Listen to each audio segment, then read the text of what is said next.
Hello guys, welcome to my new video. আজকের ভিডিওটা একটু অন্যরকম, কারণ আজকে আমার শাশুড়িও আছে আমার সাথে। কি করছো এটা? আজকে আমার শাশুড়ির স্পেশাল ডিশ ধোকা ডালনা। এটা কি ডালটা কি ভাজছো? আমার শাশুড়ি স্পেশাল মেনু কিভাবে করছে। আচ্ছা, তেলের মধ্যে কি কি দিয়েছো এখানে? মৌরি আর কালো জিরা ও আচ্ছা দিয়ে আচ্ছা, একটু লবণ মিষ্টি দিয়ে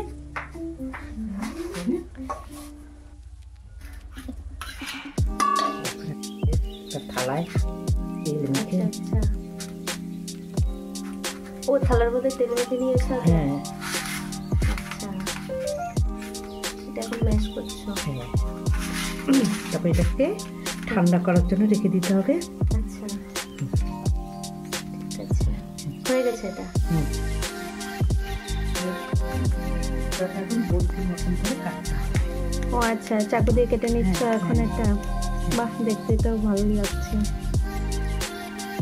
এখনো তো কিছুই হয়নি মনে হয় এটা। না, থেকে কেটে নিয়ে তারপর তেলে ভাজতে হবে।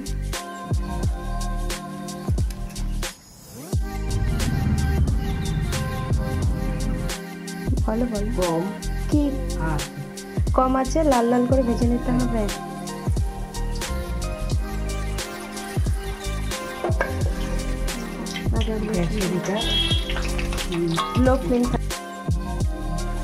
আমাদের ধোকার ডালনা ভাজা প্রায় শেষ হয়ে গেছে। এবার মশলাগুলো দেখে নিলাম। এখানে আদা বাটা, জিরা বাটা, লঙ্কা বাটা, লাস্টে দেওয়া হয়েছিল পোস্ত আর কাজু বাটা। কি দিলা? তেলের মধ্যে ফোড়ন দিলা তেলের মধ্যে? আচ্ছা, শুকনো লঙ্কা দিয়েছে এখানে পাঁচফোড়ন আর এলাচ, শুকনো লঙ্কা দেওয়া হয়েছে। তারপরে দিয়ে দিলাম মশলাগুলো। এখন মশলাগুলো নাড়াচাড়া করে পরিমাণ মতো এখন দিয়ে দেবে লবণ, চিনি, হলুদ, 4 চামচ মতো। এখন মশলাটা ভাজা ভাজা হচ্ছে।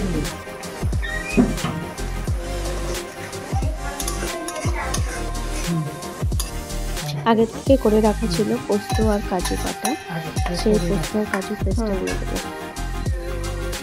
যখন কষানো হয়ে আসবে তাতে সেই হয়েছে কাজু আর পোস্ত পেস্টটা পরিমাণ মতো, এখন পরিমাণ মতো জল দিয়ে দেবে।